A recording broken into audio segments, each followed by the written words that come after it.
dead soil.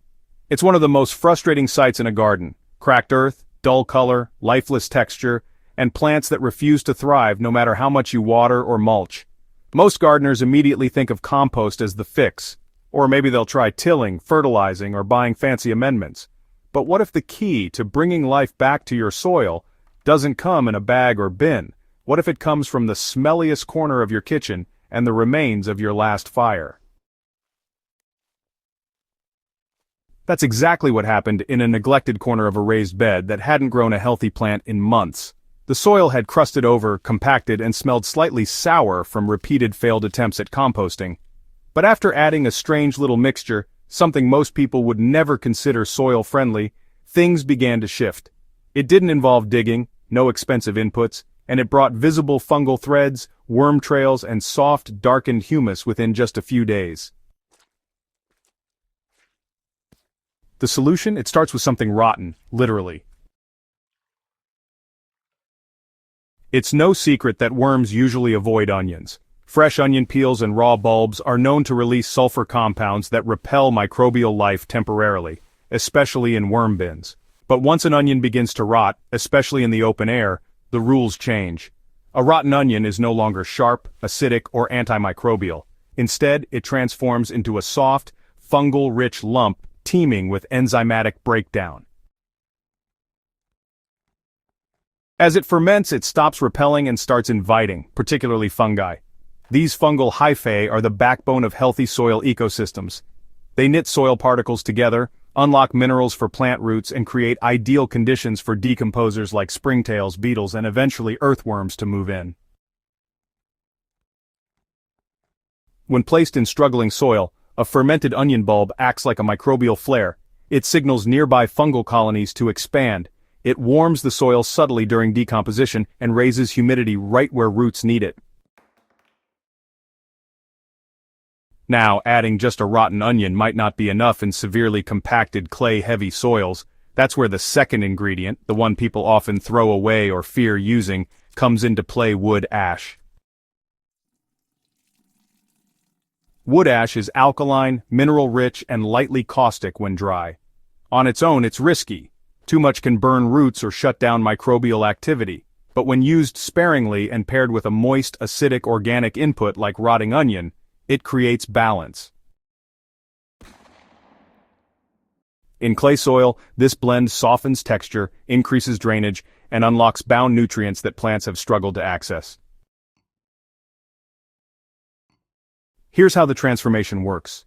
When a rotting onion is placed into the soil and dusted with a small scoop of wood ash, the ash clings to the slimy outer layers. That slight neutralization lets the microbes work faster and deeper. Fungi flourish in this pocket, pushing out into surrounding dead zones.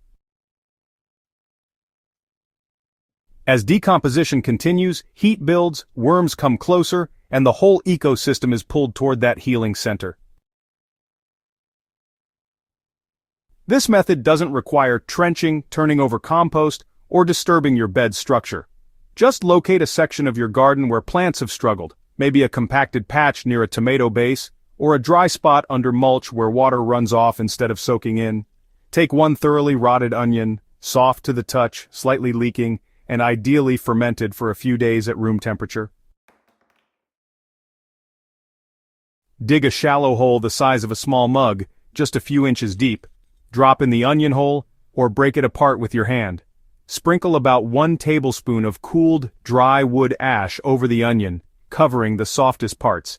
Then replace the soil and lightly water.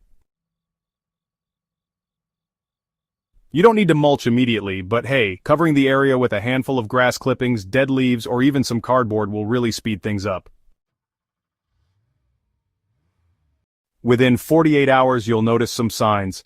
Moisture retention improves, the topsoil softens, and if you gently check, you might even spot worm trails or maybe some fuzzy white mycelium at the site.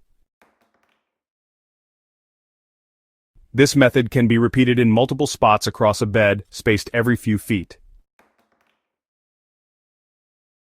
Over time, each site becomes a core of fungal and worm activity that, radiates improvement to the surrounding soil, no turning required. When compost is applied to dead soil, it often just sits there, doing very little. That's because compost still needs a living soil biology to break it down further and deliver nutrients to plants. But in lifeless soil, even compost can kind of stall. Fermented onion mixed with wood ash doesn't rely on any existing microbial life, it actually creates it. The rot, well, it stimulates colonization from scratch, and the ash, it primes the physical environment.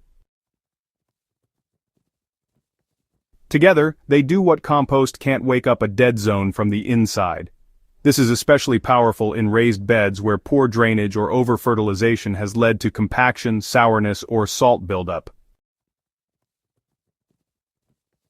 What began as a soft, smelly bulb and a scoop of fireplace ash ended up being one of the fastest soil recovery methods for tired, compacted beds. It's lazy. It's free. And it mimics what nature does on the forest floor every time a fruit falls and begins to rot. If your raised beds are struggling, don't reach for another bag of compost or a pricey liquid fertilizer just yet. Try this strange but effective combo, fermented onion plus a dash of wood ash, and see how quickly life returns to your soil. If you found this tip surprising or useful, don't keep it to yourself. Share it with your fellow gardeners, give it a try in your own raised beds, and make sure to hit that subscribe button so you don't miss more hidden soil hacks like this one from Hydrohaven. Let's bring the soil back to life, one strange kitchen scrap at a time.